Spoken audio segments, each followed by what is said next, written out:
Welcome to our channel. Today we how to enable auto refinance check with NerdWallet. Easy tutorial step by step clearly.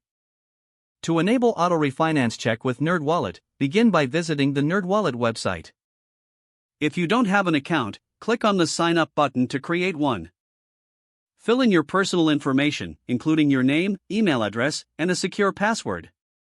Once registered, log in to your account.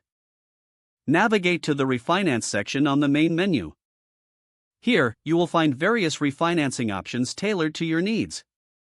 Look for the option labeled Auto Refinance Check. Click on it to access the Auto Refinance tool. You may be prompted to enter details about your current loan.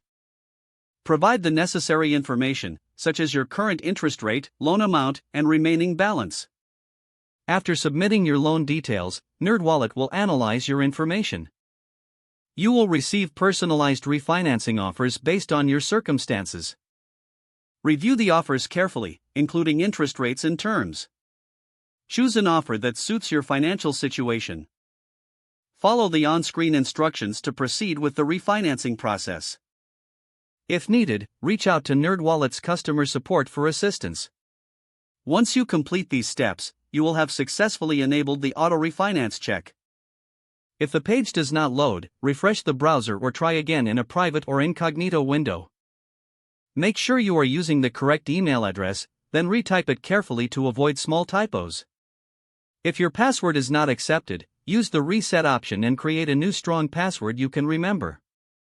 Check your spam folder for verification or security emails, then complete any requested confirmation steps. Enable two-factor authentication if available to improve account security and reduce unauthorized access risk.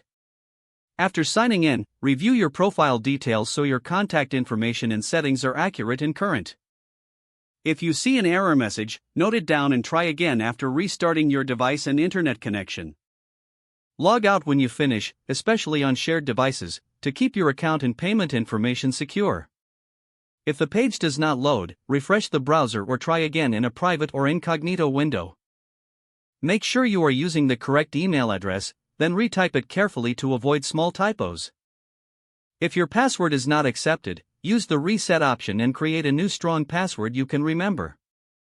Check your spam folder for verification or security emails, then complete any requested confirmation steps. Don't forget to like this video and subscribe to our channel for more step-by-step tech guides.